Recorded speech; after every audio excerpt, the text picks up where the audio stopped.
A Pitlane Punters production. Yes, it is that time of the week once again. It is Pitlane Punters podcast time. G'day, I'm your host, Joshua Groch. With me is Anthony Lewsam. Zach Dowdell isn't here with us this evening, but that's okay. We've got plenty to talk about. The Qatar Grand Prix, the penultimate race of the 2024 Formula One season. It's been run and done, and there was a bit of controversy around that weekend, and a few drivers have been confirmed to be moving and some not even racing in the last Grand Prix, but we'll talk about that a little bit later on. Not a lot of supercars news, being that it's the end of the season, but there is some interesting things about the Toyota announcement that we'll also be chatting about, and the Bathurst, well, the biggest story, or one of the biggest accidents or crashes that come out of the Bathurst 1000 this year was the Bathurst plane tapping the wall on Mountain Straight, and there's some legal action coming out about that. We'll talk about all that and more. But Anthony, g'day, mate. Welcome back to the Pitlane Punters podcast, mate. How you been doing?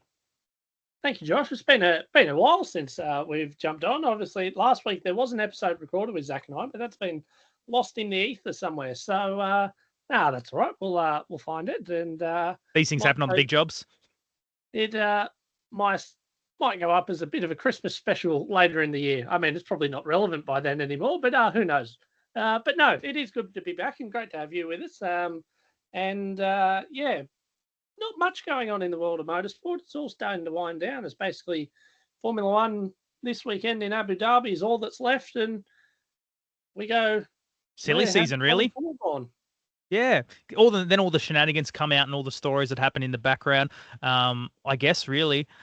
But the big thing that we were talking about, and the one thing that you were mentioning in Formula One, the Qatar Grand Prix was on the weekend, eventually won, surprisingly, and probably didn't really, I guess, anticipate. Well, I don't know, maybe we did kind of anticipate it, considering his qualifying pace, but by Max Verstappen in the end, who's obviously the world champion for this year, and Charles Leclerc coming in second and rounding out the podium. Aussie's Oscar Piastri, who won the sprint race too, in quite emphatic fashion. Quite interesting, actually. There was sort of like a teammate swap over in the sprint race. And whilst I watched some of it and caught up on the KO shorts or the KO minis, I wasn't quite sure why that happened. Do you know? I do know, purely because I watched the Brazil sprint race, where at that point Lando was still in the championship fight. They were 1-2 line astern, so they tried to give, they gave Lando the order to overtake Oscar, and Oscar was told to let Lando go in front to try and get maximum world championship points when he was still in championship contention. But now Lando isn't in that championship contention. He thought he'd do what was right by the team and the friendship, and gave Oscar that win in that sprint race, even if the team said not to do it because of how close George Russell was behind. But they managed to pull it off, and it was another sprint race victory for Oscar Piastri, and a win's a win. I mean, it's 2 wins this year for him that have sort of been a bit marred by that team order stuff. Of course, his first race win in Hungary was all about that. I mean, there was external strategy that played into that wasn't really necessary, but it meant that it felt like he was, and a lot of the English media thought that Oscar Piastri was just handed the race win, which he thoroughly deserved, but it just left a sour taste. Whereas when he then went out to win his next race, it was much more hard fought, done on his own, and the same was about the Brazil sprint race, but because of the World Championship for the team, or for Lando's possibility at it, they did what was best for him, and so Lando was paying that back, which I think is a nice touch. Yeah, 100% for sure. And I wouldn't be surprised if it's a little bit of character damage control, potentially, from McLaren as well, because, I mean, and again, it's hard. We talked about the British bias, and it's very hard sometimes to not have the Aussie bias as well. Like any driver, I guess, from any country. I was a big fan of, I think you guys all know, both you and Zach know, I was a big fan of Lando Norris when he sort of started, and when he got that first podium in Austria during, I think it was 2019 from the top of my head. Big fan. Just a young bloke coming through, had a bit of a personality, kind of against the grain a bit. But this season, we've seen a bit of a cry. I think it's quite an entitled Lando. I think this year it's been more because he's had a lot more to play for. Yeah. And he's been so close, and they were doing so well that he was like, "Oh, I'm actually in with a fight here, and a chance at a world championship." And maybe that's what brought a bit of it on. They made it hard for themselves, and he made it hard for himself this year. Whenever the pressure kind of mounted, he just kind of faltered, and mistakes. I mean, especially Brazil. Brazil's a good example where, he had to have a result. He'd done a lot of the hard yards earlier on in the weekend, and now, well, Zach called it earlier in the year that Lando's going to come third place in a two-way fight for the world championship. I think Charles Leclerc is only 9 points behind him now. It's a very real possibility. When everyone through the middle of the year was saying that it was only between Max and Lando for a championship, and that Lando was the odds-on favourite, it'd be interesting to see how the English media react to if that happened, if it was to happen. And I'm sure that McLaren will be doing everything they can this weekend to prevent that from happening. But you can only do so much. We saw on the weekend in Qatar that he ended up with a 10-second stop-go penalty that dropped him from 2nd to 15th. And that was a rough penalty. It was, but yellow flags are yellow flags, and he admitted that he never lifted. Yeah. Well, they were double waved yellows, I think, from memory. I think there was a wing mirror that fell, and it's kind of mirror gate. It's kind of been called. Well, I've coined it that. No one else in the motorsport media has, but I'll claim it as mirror gate. I can't remember what car it fell off. You might be able to enlighten me on it, but it was on the front straight at Qatar. Double wave yellow. I think at the time, I can't remember who was in front, whether Lando was in front or Max was in front. But either way, Max lifted, Lando didn't, and received that 10-second stop-go penalty. And a couple of cars hit the mirror as well, including Lewis Hamilton in his penultimate race for Mercedes, and got a front puncher that really, front left puncher, that really ruined his second last race at Qatar. And I think a lot of the controversy came over after it was hit, obviously, and cars were blowing tires and penalties were given. The safety car come out, and there was talk of, well, should this safety car have come out earlier? Now, I know, and you know as well, like Formula One like letting things play out, and the whole reason the virtual safety car was invented was to get rid of the jeopardy that comes with safety car restarts, and also sometimes not the need for certain debris, things like this mirror, to justify shutting down a race for 3 or 4 or 5 laps. But my understanding from the FIA was they didn't use the virtual safety car because the cars were too spread out, which is fair enough, understandable. But that's, I think, all in round, the controversy of Mirrorgate. Is that right? I think so. It was a mirror off Kevin Magnussen's Haas. So no surprises there, really. We know what boats that they're driving this year. Although in saying that, the past couple of weekends for them, they've had somewhat decent results, and they're battling for 6 in the constructors. Q3, so it hasn't all been doom and gloom for Haas this year. But maybe someone just forgot to tie up the bolt tight enough, and it's popped off and caused a bit of controversy. But we love a bit of controversy in Formula One. And you mentioned it was Lewis Hamilton's penultimate weekend last weekend in Qatar with Mercedes. It means his final race for Mercedes will happen on Sunday in Abu Dhabi, which will be the end of an era for a lot of Formula One fans across the world, where he won countless world championships. I know he's got 7, but if you want to include his junior ones. Well, I'm trying to think of how many he's won at Mercedes across that time. Well, he was sponsored by Mercedes even when he was a kid karting, so it's hard to...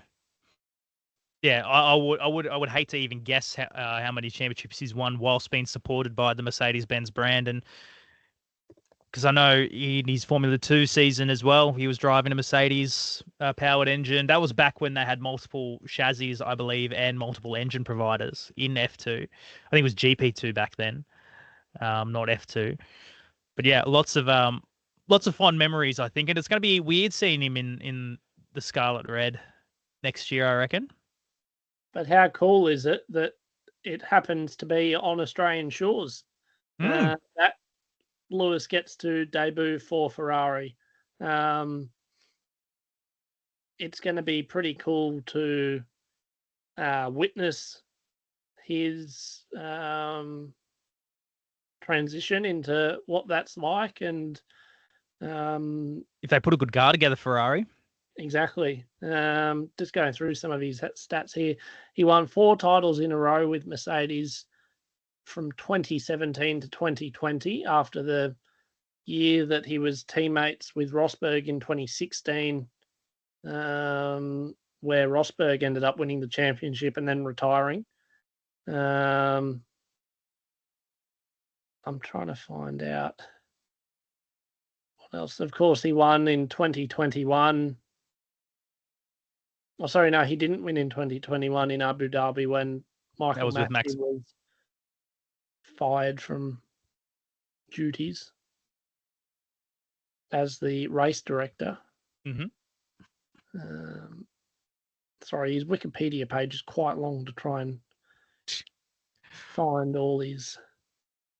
He's done a lot. We can leave it with that. He's done a lot. Yeah. People in the know, they know what he's done. But yeah, and I guess the hardest thing for me about someone like Lewis Hamilton moving across to Ferrari is it kicks out Carlos Sainz, who's moving to Williams next year. It's a little bit bittersweet. I don't know if a Lewis Hamilton in his current form is better than a Carlos Sainz. I would argue Carlos Sainz is a better all-round driver than Charles Leclerc at times. Well, Lewis is currently 7th in the championship standings for season 2024. Mm-hmm. But also in saying that, he made the announcement quite early in the year that he was going to be moving across to Ferrari. So I dare say all the upgrades and things in the Mercedes camp went to George Russell first. And especially after the announcement. Lewis was then considered number 2 driver for the year. And we know that the Mercedes car hasn't also been the best this year. Like they'll end up they'll probably end up 4th in the team standings. But what we've also got to consider with Lewis Hamilton, or Sir Lewis Hamilton, is that he's 39. He'll turn 40 on the 7th of January next year. So, is he the second oldest driver on the grid then? He would have to be behind Fernando Alonso. But yeah, it's the end of an era. 6 of his 7 world championships came at Mercedes, and he finished runner-up in them another 2 times. A legacy for sure. A big legacy. And of course, when he was at McLaren, it was when they were running Mercedes power units as well. That's what I meant by he spent a long time in the Mercedes, and he was sponsored by Mercedes even as a young karter, as I mentioned earlier too. But he's not the only driver that's potentially looking like the last time out for their current team. It could potentially, we mentioned it's an end of an era for Sir Lewis Hamilton, but potentially for a Sergio Perez as well, with a lot of talk coming about that. Even though he was signed on and he was going to go another round with Red Bull, there's a recent stat, Anthony. I think you shared the stat with me before. In the last 4 races, he's been outscored or equally scored by who? Guan Yu Zhou in the Sauber. Who's also not got a team. Well, he doesn't have a seat for next year, but he scored for his first time ever, scored Formula 1 points in Qatar over the weekend with his 8th place. And he gets kicked Sauber their first points of the year. They were pointless before that. They were, and so they get their first points of the year. Guan Yu Zhou gets his first points of his Formula One career, and I did notice that he was voted for Driver of the Day. Really? I think is outstanding work by the Formula One fans. Attaboy, Zhou. A guy that's obviously he would have made up a fair few positions during the race because we know that the Sauber cars aren't necessarily quick in qualifying. But for a guy that's been in Formula One for nearly, I think this is the end of his third year, Josh. I think so, yeah. Well, he hasn't set the world on fire, but he's done China proud. He's a Chinese Logan Sargent. Well, I wouldn't stoop him that low. He's actually, to be fair, I always thought as many cars as that and lasted twice as long. So it must be something about that Williams and getting into crashes because Colapinto's written a few off. Well, he's had some big shunts, and there were talks that he could potentially be on the way to Red Bull to replace Perez. I don't know if that's the case anymore. There were talks that he might stay at Williams and Williams let Carlos Sainz go to Red Bull. I don't think Williams are willing to let him stay on now after the crash bill that he's amounted for since Brazil. You have two big crashes in Brazil, another one in Vegas. And then I think he crashed at the first corner at Qatar. Yes, he did too. So 3 race weekends, 4 crashed cars. Correct. And 4 badly crashed cars. So for someone who came in first time out and started setting the world on fire, it was quite quickly a fall from grace for Franco Colapinto. And I don't think we'll be seeing him on the Formula One grid after Abu Dhabi for some time. Yeah, and it's so hard, I guess, for drivers that manage to get to that level, and if they get booted out as quickly as what it looks like Colapinto is going to get booted out. And I mean, you might not have an answer at all. I'm more just thinking out loud here. But what does a guy like that do? Because I'm pretty sure, is it once you've competed in Formula One, you can't go down to Formula 2 again? Is my understanding of the rule. So he's got to have a test drive role somewhere to stay around the grid. Like that's the only thing he can do, as well as potentially being a part of maybe a hypercar program. But I don't think that's where his goal's at, to be honest. So maybe he's got to sit on the sidelines. Maybe there's well, we can move into the speculation about Cadillac. I don't know. Is there a potential there? He's from the right side of he's from the right hemisphere, the Western Hemisphere, for General Motors. So I don't know. It's going to be an interesting one. And I was thinking this at the time when they announced that he was going to take over from Logan Sargent, that it was going to be the shortest F1 career ever because Williams already had a succession plan for the end of the year. Yeah. So Colapinto wasn't like, and we'll get to this a bit later on, that I'll mention it briefly now. Jack Doohan is coming in to replace Esteban Ocon at Alpine this weekend. Ocon, of course, moving to Haas next year. They've decided to part ways a race early and give Jack Doohan some laps in the car because they want, well, it was partly because Haas also wanted Esteban to do the pre-season or the post-season testing this year, which he needed to be a Haas driver for. So Alpine let him go to do that. Means they get to bring Jack Doohan in for his first Formula One race this year, which is a bit of a shame because it then means he's not making his F1 debut in Australia as such in Australia, but it'll be his full first season debut, and there'll still be plenty of hype around that. But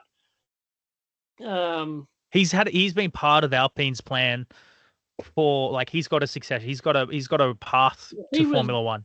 Jack Doohan was always second in line to Oscar Piastri, and when Alpine fumbled it. Well, when Alpine fumbled it, yes. And since Oscar left, he then became the guy. And there was even talk after that he had been signed that they may rip up that contract and give Colapinto a drive, because Colapinto also, he does have big sponsorship that brings money. And Yes. so that was the attraction for a team like Alpine. And it's what Williams needed at the time through the middle of the year after Sargent kept crashing. Hmm. But consequently, or coincidentally, Colapinto also has as well. So that money might now be running thin. But back to that point on Colapinto, I mentioned it when it was first announced that he was coming in, and I mentioned that it was going to be the shortest F1 career he will get because every other seat's taken for the foreseeable future. Yeah. So he's going to have to sit in the wings like a Jack Doohan or someone has, because he came straight out of F2 this year, midway through the year. It wasn't like the reason why Kimi Antonelli, sorry, not Kimi Antonelli, Ollie that Behrman. Ollie Behrman was able to go back and race F2 was because it wasn't a full contract. It was you're stepping in for us. You're a reserve driver. You're the reserve driver. There's the extenuating circumstances. This was we're pulling you out of F2 to put you into Formula One for the rest of the year. By default, you've then now done more than I think you've got to race a certain amount in Formula One before you can't go back to F2. Yeah, or okay. win either the F2 championship. Yeah. But in saying that, then Franco's now gone past that race limit. So I think he's left high and dry with nowhere to go. Eventually, the musical chairs music stops and the seats are all full. Mm. He was always going to miss out. And I feel like, because both him and Jack Doohan and even Ollie Behrman to an extent have had very different paths to having their debut and starting in Formula One. Oscar Piastri, I feel like we need to put him aside because I think he's an exceptional talent that managed to just get through on talent alone. But Jack Doohan had a slow burn to get there. And so Alpine are well aware of his stock. Ollie Behrman went out and performed straight away in a Ferrari that he had never driven before. And then next time out put a Haas in the points when the driver he replaced at the time was struggling to do that week in, week out. I feel like Colapinto's bright or flame has burnt too brightly too quickly. And I think he's a bit of damaged stock. So even if he sits on the sideline, I could see it being 2 or 3 years before he gets another go. It's exactly the same as Mick Schumacher. Yeah. Yes. Mick Schumacher is a Schumacher. Mm-hmm. I mean, and he's done. We won't see Formula One. Yeah, we won't see Schumacher again in a Formula One car. I think the only thing Colapinto probably has going for him is he has probably a little bit more money backing him than a Schumacher did. I mean, half the reason that he was half a shout for Red Bull, Colapinto that is because he was in a similar market to Sergio. Well, and he was in a similar market to Sergio Perez. So Sergio Perez's sponsors could have justified bringing money across to another South American driver. Right. But yeah, it's a tough one, and you kind of hate to see because he's obviously quick. Like the guy's blistering quick, and I think I'm 100% agreeance with you, mate. I don't think he doesn't deserve to be there or given another shot at another stage. The musical chairs run out. And, well, we've also got to remember, yes, he's quick, but he's 21. Like, he's younger than I am. To put this into perspective, he's younger than Zach. Definitely younger than me. Well, that's not hard. But no, like he's come all this way and he's been given his shot so early. But yes, I agree with you that it's almost happened too much too quickly, and time for him has run out. But time is also potentially on the way out for Sergio Perez, who could be replaced at Red Bull with Valtteri Bottas if a subreddit I've seen is anything to go by. What? Okay, this is left field. I haven't heard anyone report on VB going to Well, no, the mainstream media hadn't caught on to it, but someone happened to be looking at Red Bull Racing merchandise that was on sale over the Black Friday weekends. Yeah. And with 17 hours to go, they'd got on, taken a screenshot, because in the drivers column, like, you could select driver specific merchandise, and it had 3 options: Max Verstappen, Sergio Perez, and Valtteri Bottas. Did you screenshot this? I feel like you might have showed. Did you post this in our group? Did I? I can't remember. No. I think I might have seen it on a fan page on Facebook. Now you come to mention it, but I didn't look at it too closely. I saw it on that fan page on Facebook today as well, but I also saw it. I saw it first on a subreddit on Monday morning when I was on the train to work, and was like, "Oh, that's a bit interesting." Quite quickly then, when I went on to check the website, it had since been changed, but it's like, oh, has someone dropped the ball here and picked up that Valtteri may be going to Red Bull next year, even if it's a testing role replacing what Daniel Ricciardo was this year. But it'll be an interesting one to see what pans out there. Yeah, well, look, I don't know who else. Number 2 driver. Yes, that is true. Yes, that is very true. But I think you see past it as well. I'm seeing a couple of reports here actually that Valtteri Bottas is closing down Red Bull rumours by the looks of it. But who knows? It's Formula One. He's coming to the Hunter Valley to do a gravel cycling race in a week and a half after Abu Dhabi. So maybe when I'm back home over Christmas, I'll go up that way. Yeah. I'll have a bit of a sit down with him and have a chat. We'll get to the bottom of it. Yeah, and you can post it on the Pitlane Punters.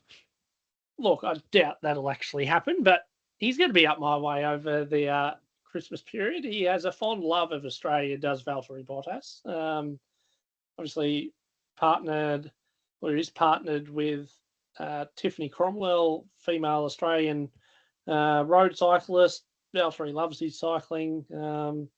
They come out here and spend a lot of time out here, especially during the summer break, because as Valtteri puts it, why would I want to go back to Finland when it's cold? And they've also got their own gin label, which is produced in the Barossa Valley. So they are quite connected to Australia, and I'm sure he'll take part in the tour down under as well in January before it all kicks off, and he makes his appearance at the Race of Champions in Sydney in March. So that'll be cool to see the Finnish driver come out, and then that begs the question, who from Finland would he pair up with, Josh? There's a couple that come to mind. There's a Finnish rally driver. I think he races in the Extreme E. All right, can't remember his name. And there's a WRC.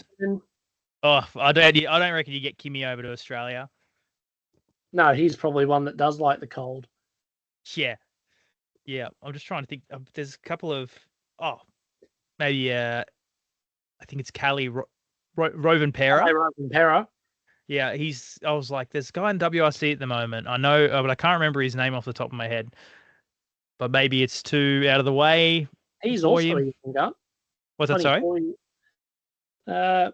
He's also a young gun. 24 years old is Kalle Rovanperä. Drives for the Toyota Gazoo Racing World Rally Team. Could be an Australian crossover promotion there, potentially, with Harry and Lewis Bates. Who knows? I mean, the Race of Champions circuit is going to be a 1 kilometre tarmac circuit built in a core stadium in Sydney. So it's going to be very much like a Gymkhana super special rally stage. Anyway, so it would make sense to have a driver who's used to the short, sharp, tight, twisty courses. Yeah, well, you think Who would your pick be for the Australian team? We obviously got Jamie Whincup and Molly Taylor in one of the teams. And there's going to be a second team. We can reveal that much. And stay tuned for announcements on across the weekend as to who driver number 3 will be. But if I was to pick a second team, I'd have to go with Harry and Lewis Bates. Mm. I think, yes, you have some other names in Australian motorsport. Unless you go down the path of maybe a Harry or a Lewis and maybe a Toby Price. Toby Price has done a bit of, obviously he's won Dakar multiple times on a bike, but he's also won the Fink race in both a bike or on both a bike and in a big off-road 4x4. So maybe that's something that he comes down and does. It's so hard, isn't it? There's so many to pick from. There's so many good Australian talented drivers that you could make an infinite amount of teams out of. Your Joshua Grochs, your of course, your Mark Webbers, Pulsars that you've driven around Winton. How could you not be in the conversation? Yeah, I know, right? All we've got to do is pull out the vision from last year and we'll scratch you off the list. It's quality vision. But we're talking about drivers making up teams. There's obviously, the big announcement. I know you guys talked about it last week on the podcast, so it didn't end up technical issues. But the Cadillac Formula One team. Ah, yes, back to that. Well, I think it's a good segue because we're talking about great Aussies, and Daniel Ricciardo comes to mind as potentially for the Race of Champions. Whether there's budget for a Daniel Ricciardo, if he's even in the country, who knows where he is and what he's up to. But he's been strongly linked to this new Cadillac team, and I don't know what conversation you and Zach had last week about the Cadillac team. This is the Andretti team. This is the Andretti Cadillac team, but Andretti is no longer in charge of the group. Is that right? Or no longer the CEO of the group that's bringing the team to... That's my understanding. Because, and yes, Zach and I did talk about this last week, and I raised the point that it was F1 had signed off on the Andretti team coming in. Yeah. But it was the teams that said no.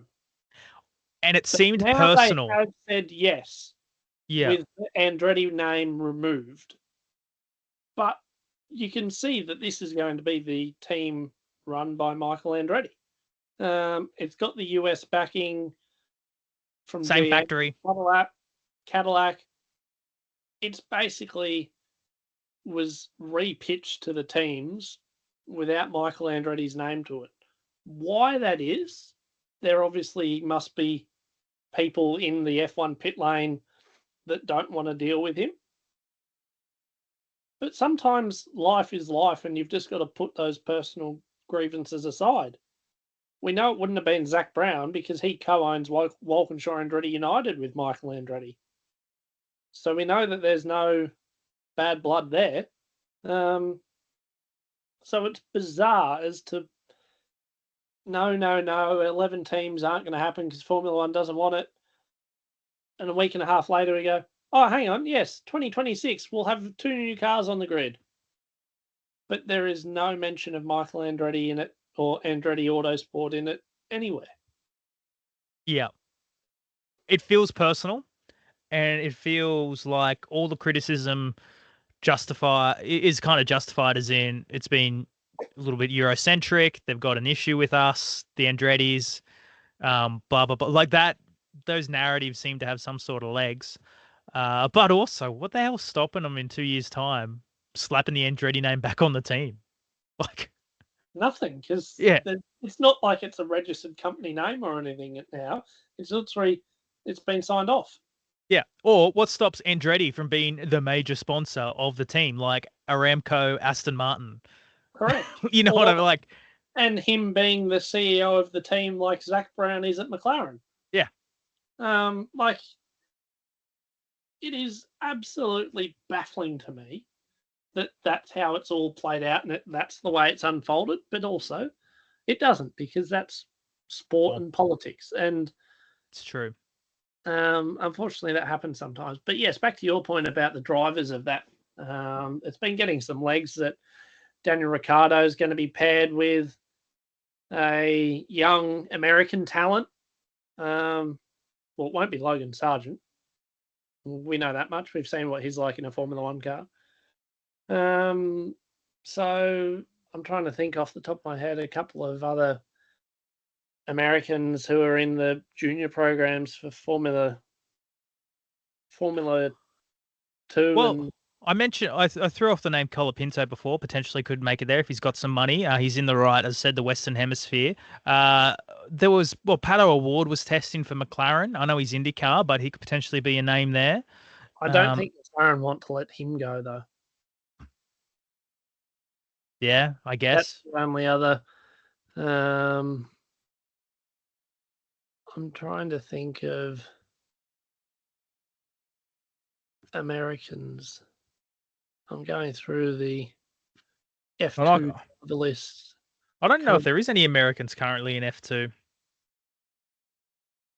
probably isn't. Zach and I had this conversation last week, and he mentioned a name, but I can't remember who that is. Yeah, but he did mention it coming from more of your Formula 2, 3 ranks, as opposed to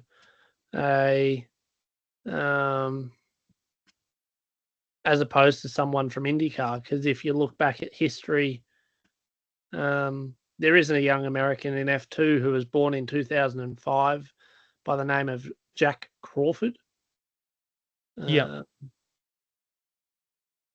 Teammate is Bogdanovich. Yeah. But that's all I can find so far. But yeah, it'll be interesting to see which way they go. Yeah, 100%. 100%. And I mean, if you had to pick your team, who are you picking? If I had to pick a team to come out and start with, Daniel Ricciardo, because not only because he's Aussie and we love him and we'd love to see him out in the grid, he is well loved by the American population. Yep, agreed.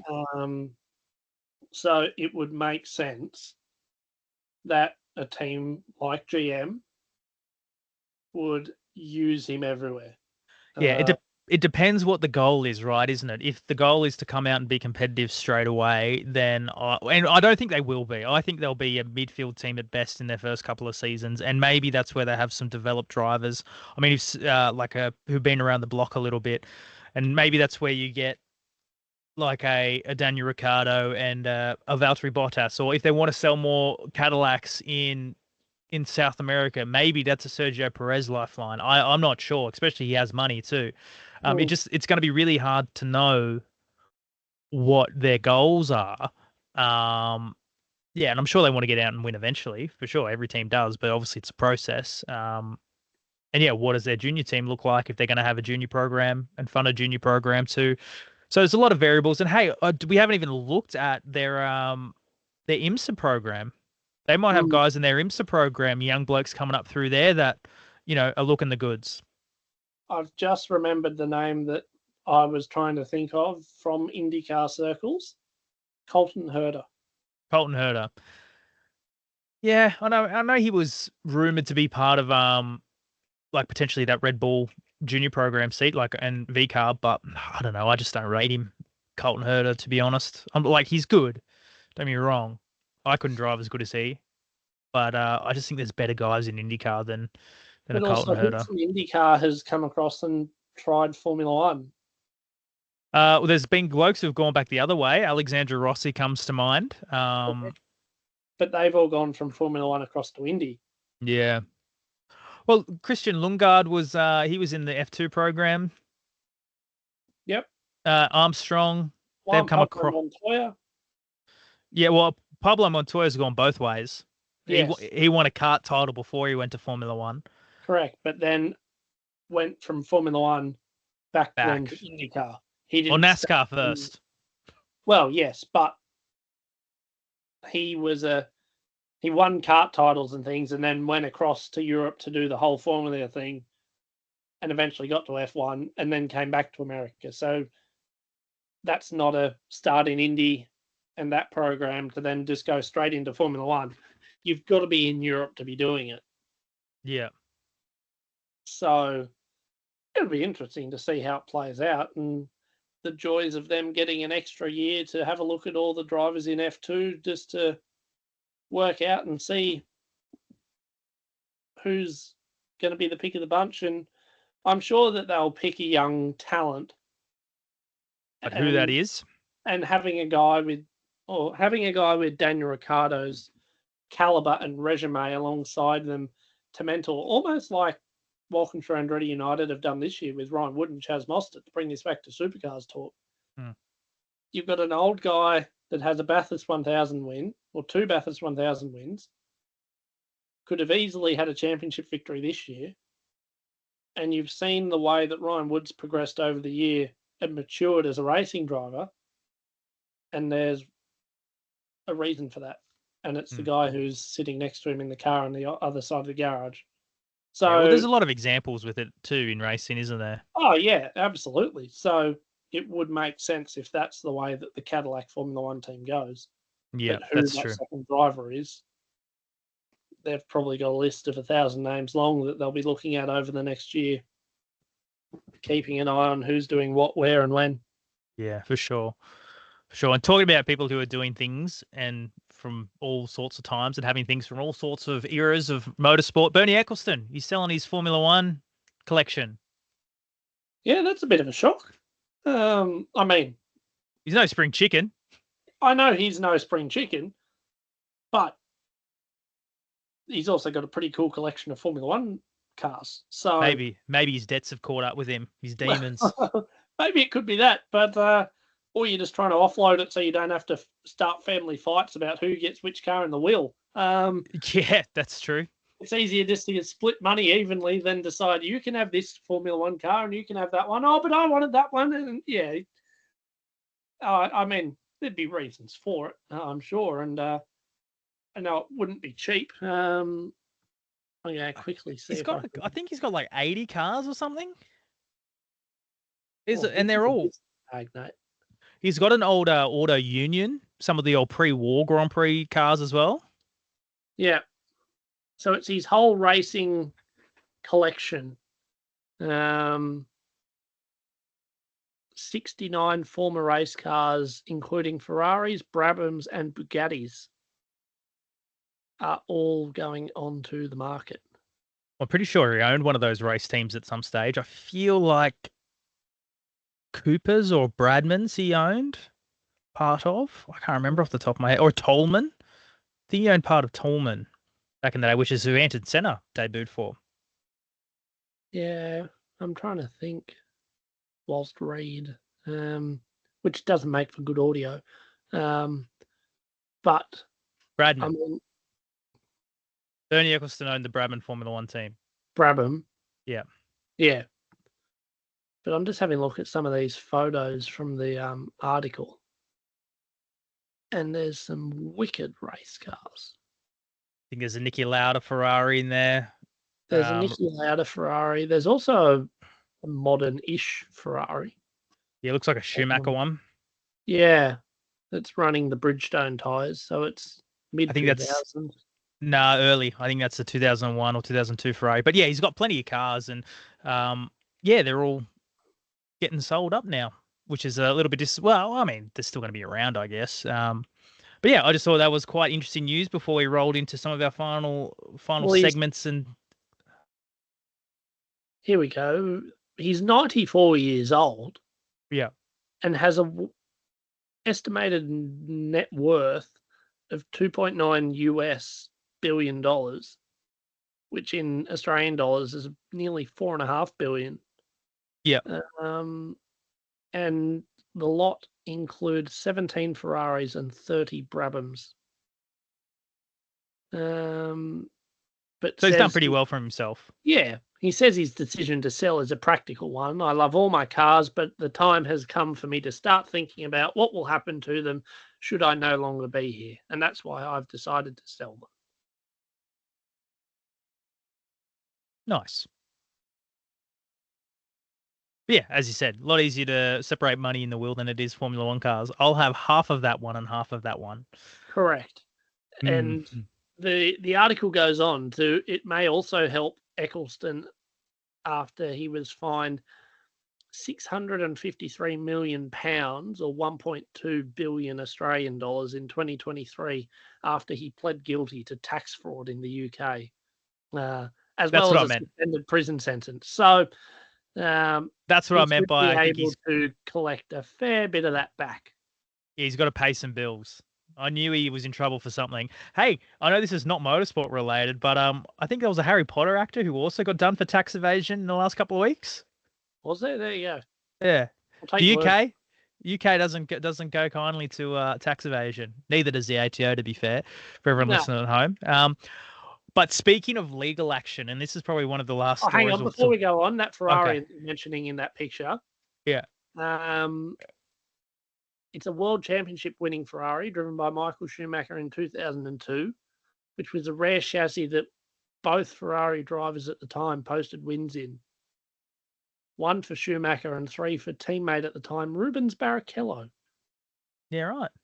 There you go. Yeah, a bit of Formula One history. But yes, no, go on, legal action. That was a good segue, wasn't it? It was going to be a good segue. Well, yes, legal.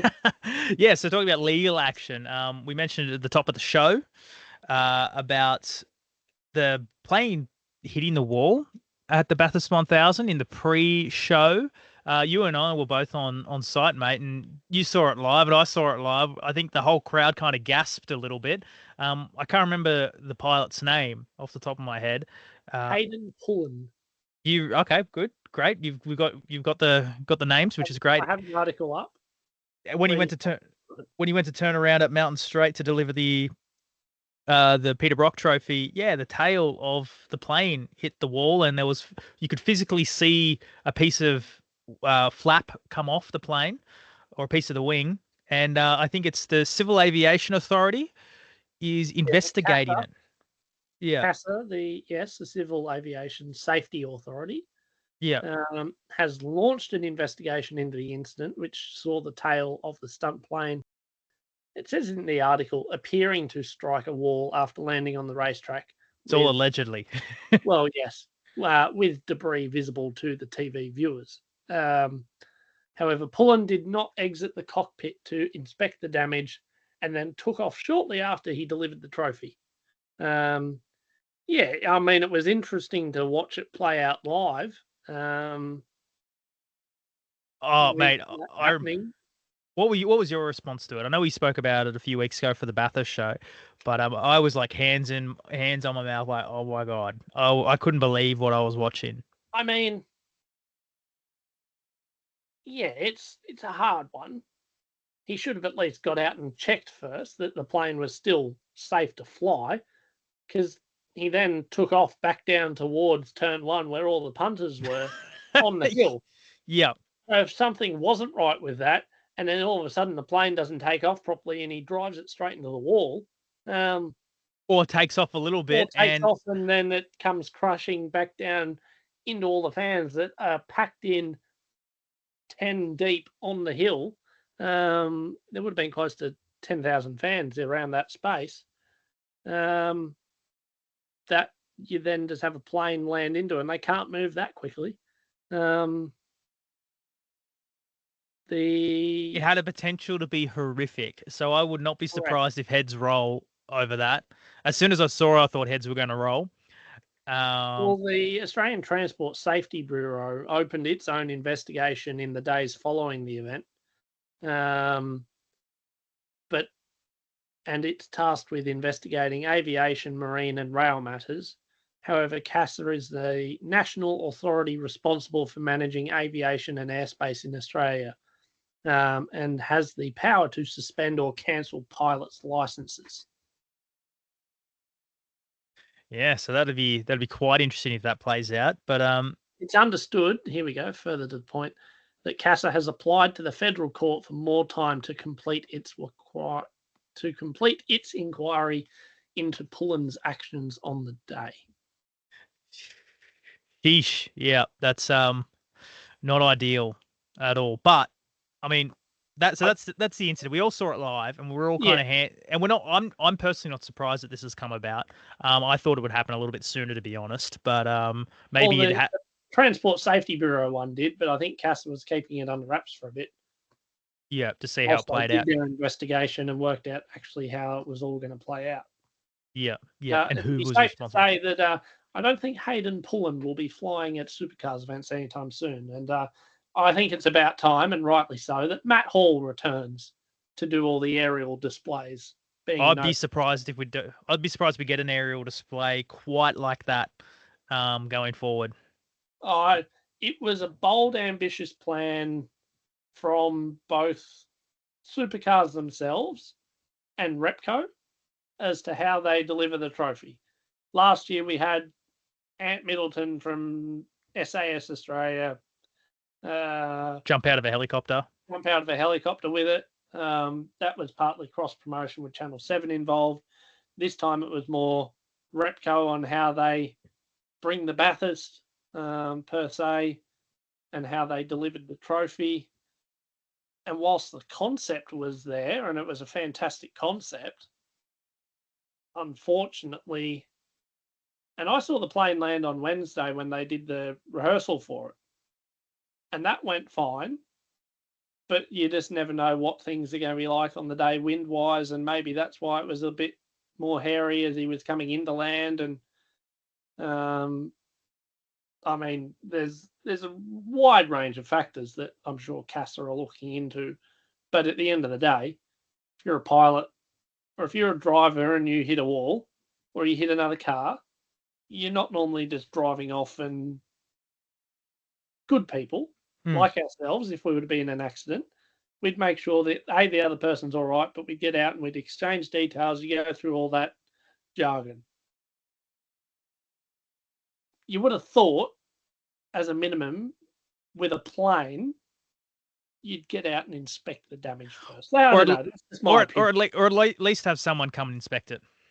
Or at least have someone else come out who has qualifications. You can't just get a regular guy or someone involved. Like, you need someone who knows planes, and like maybe Will Brown could have just come up and gone, had a look. The plane's all right, just take off. You've only got to fly it back to Bathurst Airport. Yeah. But he's a trained pilot. It's all it needed. It's all it needed, in my opinion. Yeah, for sure.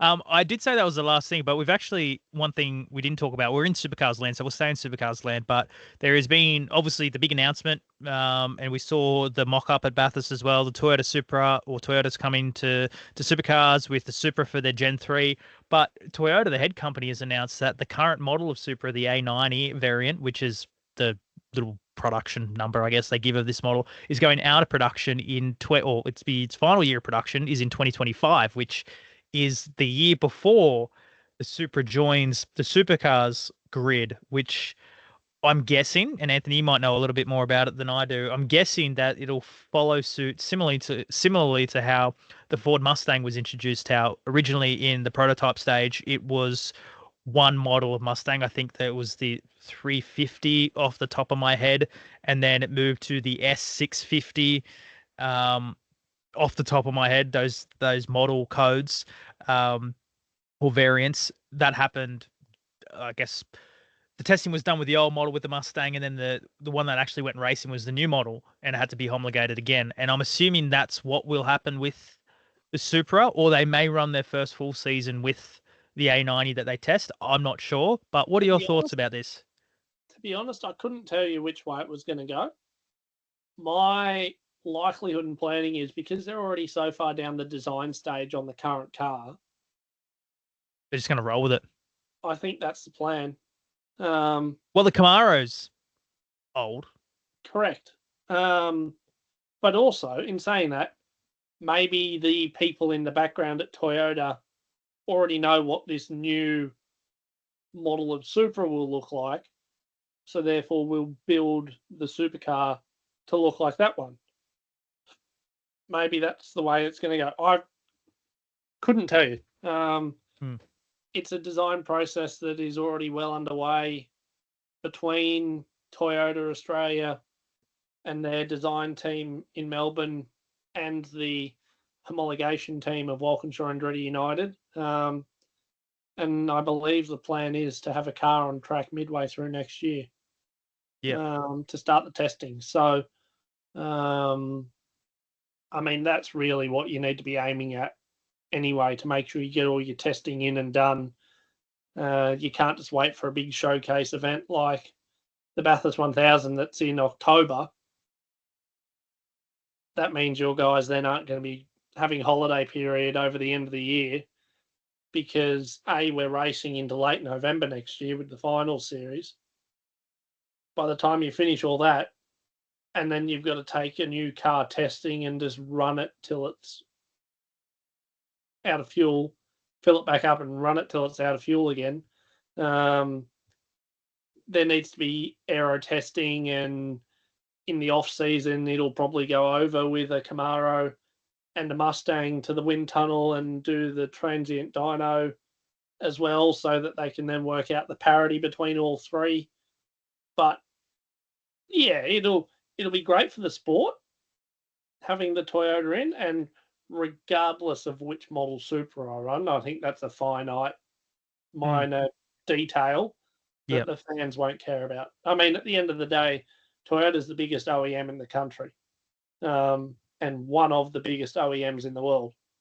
So for them to be wanting to come into our sport is the big ticket item, and the specific model of the car that they run, that's a minor detail, in my opinion, anyway. Yeah, for sure. And I guess what makes it really interesting too is like they're supposed to be, they're not production cars anymore. They're not supposed to, like, yes, they represent the manufacturer, but supercars did shift quite a while ago, and they made it quite clear that the Gen 3 was all about hero cars of a brand versus, well, you can buy this Falcon today at your local Ford dealership. So I guess when you think of the Supra, like the Supra's been around for, I think it was debuted in like 2017 or 2018, like that Supra, that model of car is quite, I guess, when people think of the model. The Supra model was out of manufacture for a long time, and then basically beginning of COVID, it was reintroduced. With BMW. When it was reintroduced, I saw it and was like, I'm not a fan. I preferred the look of the old one, but now it's grown on me, having seen it in person a bit more. Yeah. Especially seeing the clay model of it as to what it would be like as a supercar when we were at Bathurst. Look, it's probably not a car that I'd go out and buy, but in saying that, it was still aesthetically pleasing to look at to the eye. And we know what WAU can do livery-wise, and whether it gets a generic Toyota livery with the Toyota backing, or whether it's still the sponsors from Walkinshaw and Andretti United who are on board that have that. I mean, the car's going to look fantastic. And so, in my opinion, 2026 can't come quick enough when we go back to having three manufacturers on the grid. Yeah, I think I'm going to be a bit of a Toyota fanboy too. Can't wait. Anthony, I think that's probably about time there, mate. Thank you so much for taking the time out of your evening to get on the Pitlane Punters once again. I know there was only two of us here tonight, and we hope Zach's going all right. I know he's a busy boy, especially with supercars these days, and he'll be busy in the off season too. But Anthony, thanks again, mate, and we'll see you next time on the Pitlane Punters. You've been listening to the Pitlane Punters podcast. Make sure you like, subscribe, follow, and ring the notification bell wherever you get your podcasts. And if you get a spare chance, leave us a 5-star review. It really helps us in the algorithm. And now, exclusive to Spotify listeners, we've unlocked the Q&A function. So if you have a question about the podcast, how we make it, or just have any motorsport questions in general, we'd love to hear from you. We'd love to answer them, and we'd love to engage with you. That's it from us. See you next time on the Pitlane Punters podcast.